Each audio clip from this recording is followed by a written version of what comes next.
Halo semua, selamat datang di Alur Cerita Film Alfor Movie. Gimana kabar kalian hari ini? Semoga sehat selalu dan dimudahkan segala urusannya.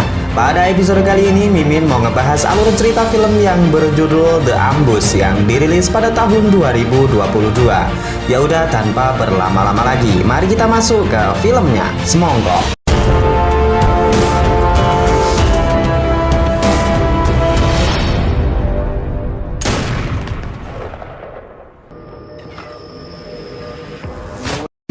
The Ambush 2022 dibuka dengan memperlihatkan perang Yaman yang terjadi di Mokkah pada tahun 2015. Pemicu peperangan ini adalah sekelompok milisi yang ditunggangi oleh negara asing untuk menggulingkan pemerintahan Yaman itu sendiri. Pemberontakan ini telah menewaskan warga sipil serta beberapa ibu kota di negara Yaman jatuh di tangan pemberontak. Kerusuhan semakin diperparah dengan munculnya jejak para teroris yang ikut meramaikan panggung perebutan kekuasaan. Merasa sudah tak mampu menangani masalah di negaranya sendiri, pemerintah Yaman meminta bantuan kepada koalisi internasional, termasuk sekutunya yaitu Uni Emirat Arab. Scene kemudian menunjukkan sebuah pangkalan militer pasukan Uni Emirat Arab yang berada di kota Mokkah. Di sebuah tempat pelatihan kebugaran, kita diperkenalkan dengan seorang tentara yang bernama Sersan Bilal Asadi, lalu Sersan Ali Al-Mismari, kemudian Sersan Al-Hindasi, dan juga Sersan Al-Falasi. Terlihat keempat tentara ini sangat bersemangat lantaran sebentar lagi tugas mereka selesai. Mereka akan dijadwalkan pulang minggu depan dan dapat kembali ke keluarganya tercinta. Di tempat lain kita diperkenalkan dengan dua orang tim medis yang bernama Sayari dan juga Balusi. Setelah latihan terlihat Sersan Ali tengah membuat patung kuda yang sangat lucu. Ia berniat memberikan hadiah tersebut kepada putrinya yang tengah berulang tahun pada saat pulang nanti. Sudah menjadi rutinitas mereka untuk melakukan patroli rutin setiap harinya. Pasukan patroli 01 dan 02 ditugaskan untuk membagikan bahan makanan dan memastikan keamanan warga sipil. Tugas tersebut rupanya adalah patroli terakhir bagi Ali, Bilal, dan juga Hindasi sebelum kepulangannya minggu depan. Dan setelah persiapan dirasa cukup, dua kendaraan perang berkode 01 dan 02 pun meninggalkan pangkalan. Film kemudian beralih memperlihatkan komandan cepat tanggap yang bernama Kolonel Al-Masruri. Di siang itu ia tengah ngopi santai bersama rekannya yang bernama Kapten Said. Diketahui jika minggu depan Kolonel Masruri akan melaksanakan tugas ujian promosi kenaikan pangkat. Untuk itu ia meminta Kapten Said menggantikan posisinya di pangkalan semasa ia masih bertugas. Kita kembali terfokus kepada pasukan patroli.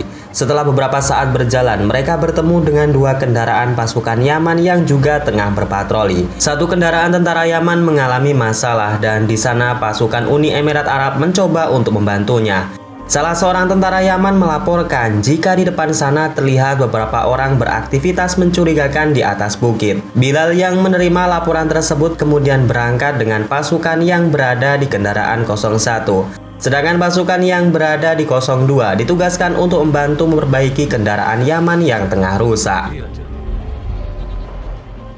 Setelah beberapa kilometer berjalan, Bilal dan pasukan 01 bertemu dengan beberapa orang warga Yaman. Di sana pasukan Uni Emirat Arab membagikan bahan makanan yang sedang mereka bawa. Salah seorang bapak kemudian mengatakan kepada Bilal jika kemarin malam mereka kerap mendengar dentuman tembakan dari seberang bukit. Mengetahui hal itu, Bilal, Ali, dan juga Hindasi segera berangkat ke sana untuk memeriksa lokasi yang dimaksud.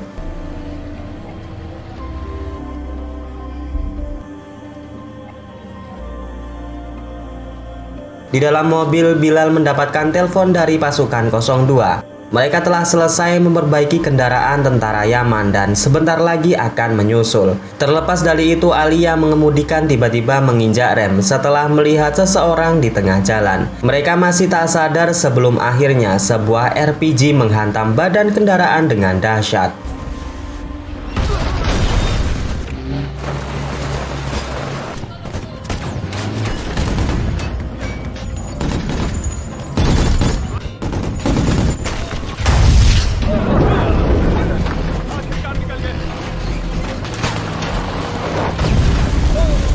Markas Pusat yang menerima laporan segera merespon dengan memerintahkan Mas Ruri dan juga Said untuk segera mempersiapkan pasukan cepat tanggap. Tak hanya itu, drone intai diterbangkan ke wilayah konflik untuk memberikan kondisi aktual yang terjadi. Kolonel Mas Ruri memerintahkan Sayari dan Balusi untuk segera bersiap, sedangkan Kapten Said memerintahkan Alfalasi dan juga timnya untuk segera berangkat ke medan pertempuran. Dan singkat cerita, pasukan cepat tanggap yang dipimpin oleh Kolonel Mas Ruri berangkat dengan kekuatan penuh.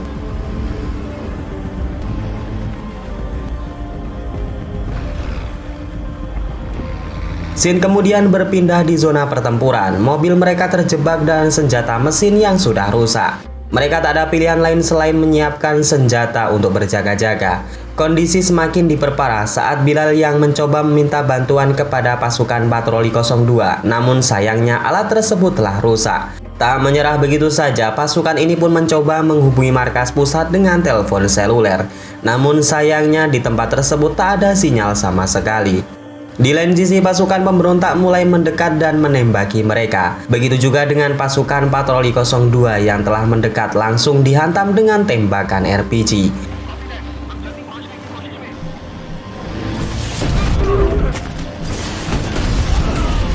Kolonel Mas Ruri yang memimpin pasukan cepat tanggap menginstruksikan untuk melajukan kendaraan mereka. Ia juga menghubungi pasukan patroli 02 dan menginformasikan jika estimasi kedatangannya kurang lebih 10 menit lagi.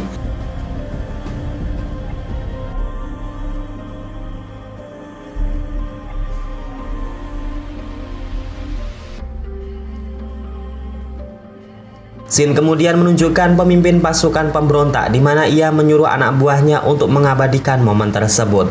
Dan tak lama kemudian sebuah RPG kembali ditembakkan. Ia juga memerintahkan pasukannya untuk segera menanam ranjau darat di tengah jalan. Maksud dan tujuannya adalah untuk menyambut pasukan cepat tanggap yang akan datang ke sana. Karena dua RPG yang ditembakkan musuh membuat Hindasi yang duduk di kursi belakang mengalami luka yang lumayan parah. Pasukan cepat tanggap akhirnya telah sampai di lokasi pertempuran. Namun karena alasan keamanan, mereka kemudian memutuskan untuk berhenti sebelum adanya perintah dari markas pusat. Tak lama setelahnya, pasukan patroli 02 mendekat dengan keadaan mobil tempur yang sudah rusak parah. Pasukan cepat tanggap segera memadamkan api dan memberikan pertolongan. Tentara musuh yang sudah mengetahui kedatangan pasukan cepat tanggap segera merespon dengan skema penyerangan mortir jarak jauh.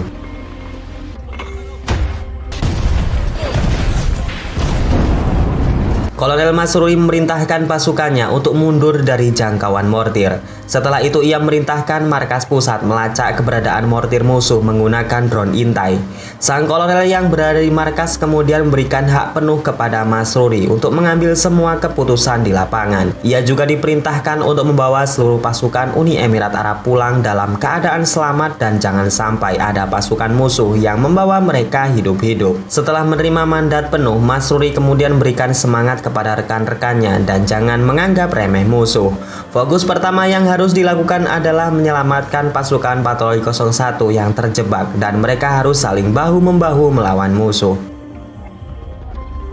Kembali ketiga pasukan patroli 01 yang masih terjebak. Di sana handphone Bilal mendapatkan sinyal. Ia pun segera menelpon rekannya yang berada di markas. Temannya lalu mengatakan jika pasukan cepat tanggap sudah berada di lokasi zona perang. Mendengar hal itu, Bilal sangat lega. Ia sangat berharap pasukan cepat tanggap segera menghabisi musuh dan membawa mereka keluar karena Hindasi mengalami luka yang sangat parah. Mas Ruri sepertinya telah merencanakan sesuatu. Dengan kendaraan lapis bajanya, Mas Ruri dan pasukan maju mendekat ke wilayah musuh. Dan setelah beberapa meter lagi sampai di lokasi pasukan patroli 01, musuh pun kembali menyerang mereka dengan senjata mortir.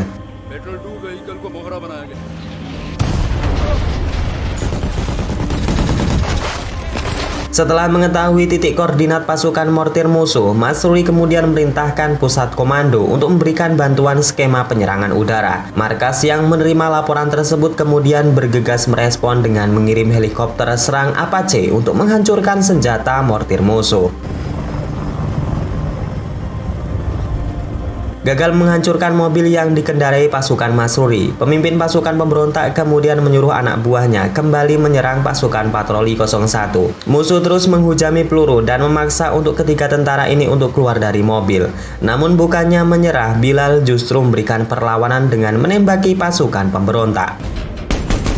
Namun hal itu segera direspon oleh sniper musuh yang sedari tadi memang mengincar kepala mereka.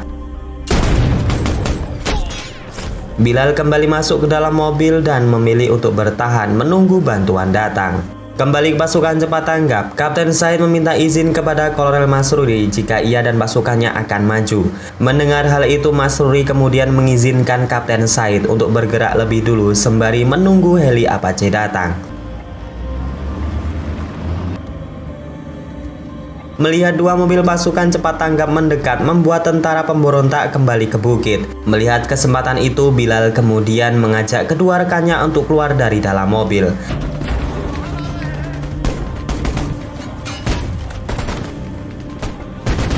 Asap tebal yang membumbung juga melindungi mereka dari tembakan sniper. Ali kemudian melihat sebuah lokasi yang terlihat aman. Ia kemudian mengajak rekannya untuk berpindah ke spot tersebut. Namun karena Bilal dan juga Hindasi yang terluka di bagian kaki tak bisa bergerak cepat, Ali kemudian memutuskan untuk bergerak lebih dahulu, sedangkan Bilal diminta untuk membackup dari serangan musuh. Namun sayang seribu sayang, langkah Ali harus pupus setelah sniper musuh menembak 2 kali di bagian dada yang membuatnya harus tumbang.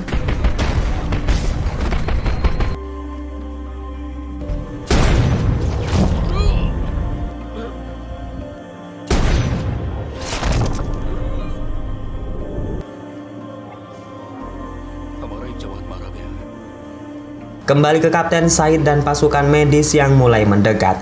Mereka terus diserang dan diserang menggunakan mortir. Namun karena skill mereka, kedua pasukan ini berhasil bertahan dan terus mendekat. Namun sayangnya ranjau darat yang sudah dipasang musuh berhasil membuat 2 mobil perang ini rusak parah.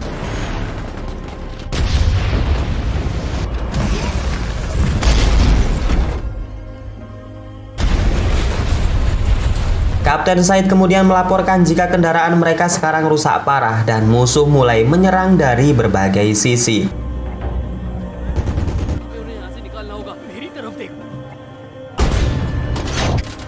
Bilal dan Hindasi yang melihat hal tersebut hanya bisa diam dan juga istighfar. Setelah harapan pupus, tiba-tiba sebuah pertolongan datang di mana pasukan bantuan udara telah sampai. Helikopter Apache yang sudah menerima titik lokasi mortir musuh segera menghujani mereka dengan serangan rudal dan tembakan mesin dengan begitu dahsyat.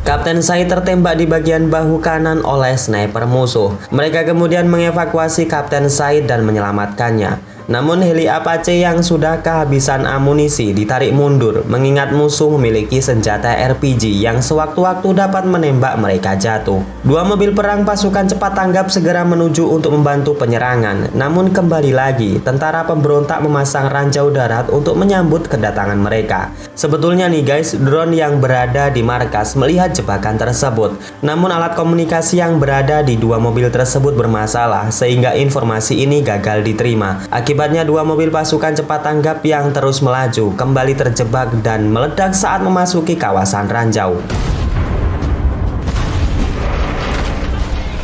2 mobil pasukan cepat tanggap kembali rusak parah. Masruri kemudian meminta pusat komando untuk memberikan gambaran satelit yang lebih luas. Di sini Masruri berpikir sejenak dan sepertinya sudah merencanakan sesuatu. Ia kemudian menginstruksikan kepada seluruh pasukannya untuk bergerak maju dan menggunakan kendaraan yang sudah rusak sebagai tameng perlindungan. Sebetulnya rencana nekat ini ditolak oleh komandan di markas pusat. Menurutnya jika Masruri maju maka ia akan diincar karena dialah sang pemimpin. Namun Masruri tetap nekat melakukan rencana ini karena seluruh pasukan yang terjebak sekarang hanya berharap bantuan datang. Mendengar hal itu sang komandan tak ada pilihan lain selain mendukung rencana Masruri. Ia kemudian merintahkan skuad jet tempur F-16 untuk membantu skema penyerangan udara. Dan setelah mendapatkan instruksi dari Masruri, seluruh pasukan cepat tanggap maju serentak dan baku tembak pun kembali terjadi.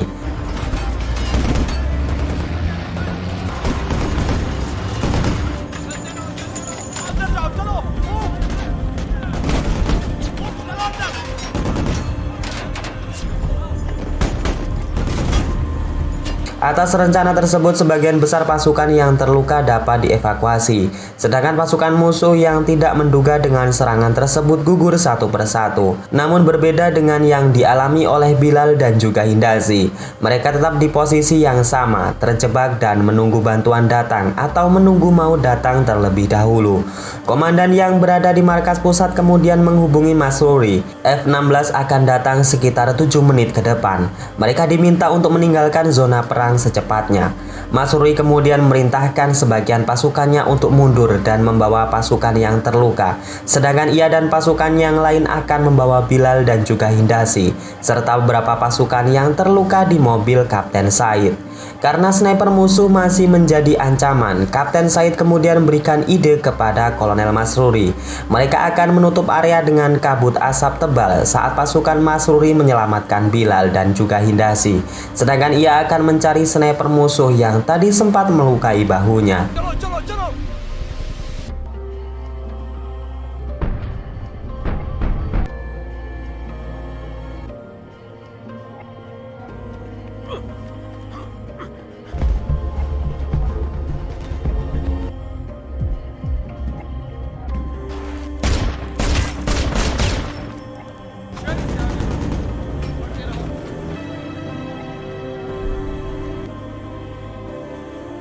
Ali yang tertembak sniper musuh sudah ditemukan tak bernyawa. Falasi kemudian menggendong sahabatnya ke dalam kendaraan yang dibawa oleh Masruri. Di sana Bilal yang melihat jasad Ali sangat bersedih, di mana sahabat karibnya telah gugur dalam pertempuran. Dan singkatnya seluruh pasukan dibawa mundur, termasuk Kapten Said yang menyusul naik ke dalam kendaraan. 7 menit telah berlalu, kini pasukan jet tempur F-16 telah mengkonfirmasi posisi mereka telah sampai di titik yang dimaksud. Masruri kemudian merintahkan pilot jet tempur menghabisi mereka dengan seluruh amunisi yang mereka bawa. Dan setelah itu pun ledakan pun terjadi.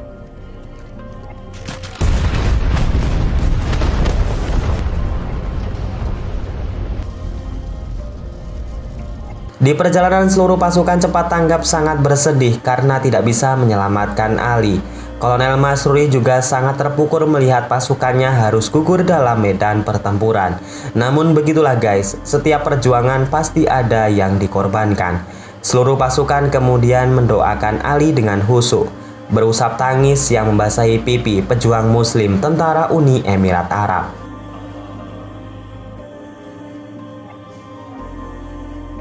Setibanya di markas pusat, tim medis segera memberikan pertolongan lanjutan bagi pasukan yang terluka. Seluruh pasukan berkumpul termasuk komandan mereka, yaitu Komandan Jamal Al-Khatri. Jasad Ali diturunkan dari mobil dengan perlahan dan seluruh pasukan yang menyaksikan hanya bisa mendoakan kepergian Ali untuk selama-lamanya.